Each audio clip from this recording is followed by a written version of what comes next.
Hi friends, Ramanand Thakur, nutrition expert. मित्रों, आज मैं एक इम्पोर्टेंट टॉपिक लेकर आया हूँ। विषय का नाम है गट हेल्थ। ये गट क्या है? मित्रों, हमारे बॉडी में दो ब्रेन हैं।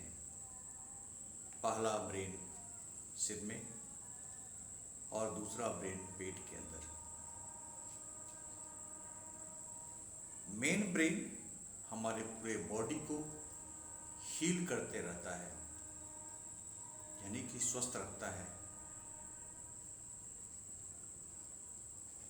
पेट के अंदर जो ब्रेन है, जिसको दूसरा ब्रेन कहा जाता है, गट, उसका काम है पेट के अंदर जितनी भी गतिविधियां हैं उन सबको नियंत्रण में रखना। ये हमें मूड को भी नियंत्रित करता है। हमारा जो डाइजेशन सिस्टम है उसको सही रखता है। हमारा जो इम्यून सिस्टम है उसको सही रखता है। तो ये जो गट है, इसमें असंख्य 100 ट्रिलियन बैक्टीरियाज हैं, जो गुड बैक्टीरियाज भी हैं और बैड बैक्टीरियाज भी हैं। कलेक्टिवली इनको गट माइक्रोबायोटा कहा जाता है। अब आते हैं, ये जो बैक्टीरियाज हैं, इनकी कितनी प्रजातियां हैं, कितने स्पेसीज हैं? तो 500 to 1000 स्पेसीज हैं और ये बैलेंस बनाकर हमारे पेट के अंदर, हमारी आंत में अवस्थित होकर काम करते हैं। ये जन्म से लेकर मृत्यु पर्यंत तक रहते हैं हमारी आंतों में, ये उपस्थित रहते हैं। गट बैक्टीरिया को एक छोटे से बच्चे के रूप में आप देख सकते हैं, मान सकते हैं। जिस तरह से बच्चे को आप जैसे इन्वायरमेंट में रखते हैं वैसा ही वो बिहेव करता है। ठीक वैसे ही हमारा जो गट बैक्टीरिया है, इसको भी जैसा वातावरण आप देते हैं, जैसा इन्वायरमेंट देते हैं, उसी के अनुसार यह रिस्पॉन्ड करता है। हमारा जो टोटल हेल्थ है, पूरे बॉडी का जो स्वास्थ्य है, वह निर्भर करता है हमारे गट हेल्थ के ऊपर।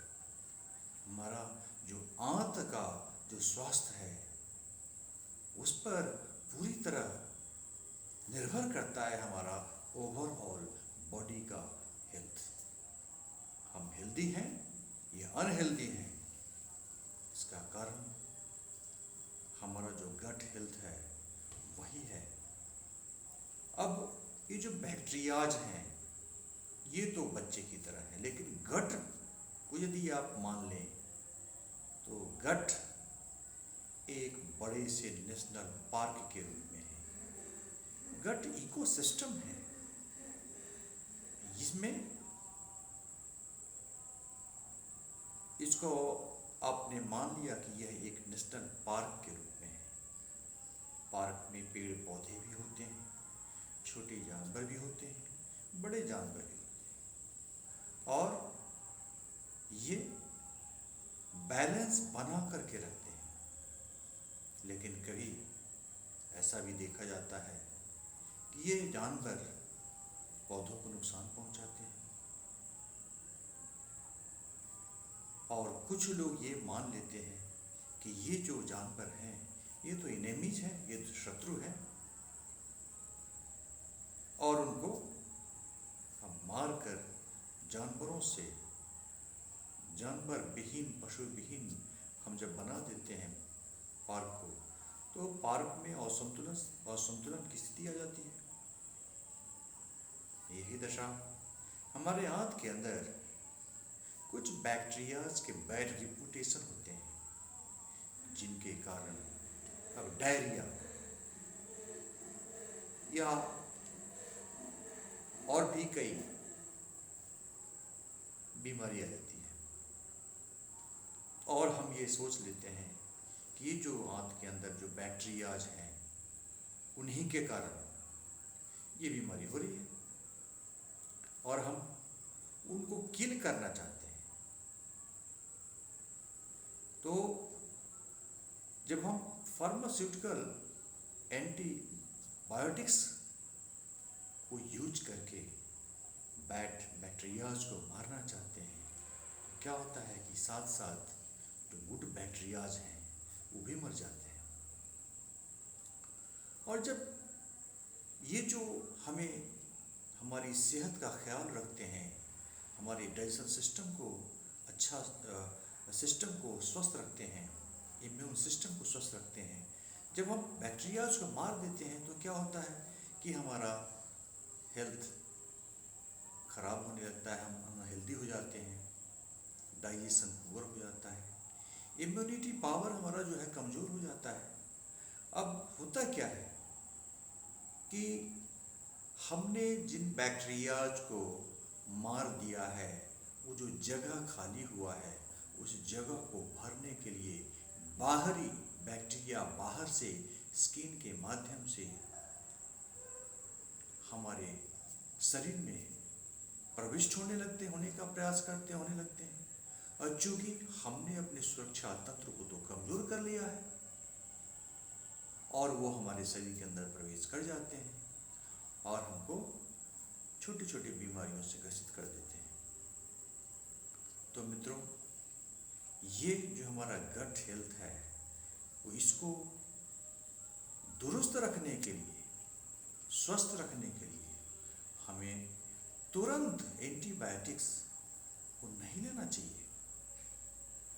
हमें हर्ब्स का उपयोग करना चाहिए, हमें सब्जियां खानी चाहिए, प्लांट फूड खाना चाहिए, हमें फल खाना चाहिए, और भी बहुत सारी चीज़ें हैं जिनका उपयोग करके आप अपने इस दूसरे सेकंड ब्रेन को स्वस्थ रख सकते हैं, जो आपके बॉडी को स्वस्थ रखेगा। तो अगला जो वीडियो मैं बनाने वाला हूँ वह होगा कि अपने गट को कैसे हेल्दी बना के रखा जाए, किन किन उपायों को अपना करके हम अपने गट को हेल्दी बना सकते हैं, तो उस पर होगा। तो आज का जो टॉपिक मेरा बस यहीं पे हम इसको समाप्त करते हैं, और आशा करते हैं कि कुछ जानकारी देने का मैंने जो प्रयास किया है वो आपके लिए उपयोगी होगा। तो यदि मेरा यह वीडियो आपको पसंद आए तो इसको आप लाइक कर लीजिएगा, सब्सक्राइब कर दीजिएगा। सो थैंक यू दोस्तों, टेक केयर।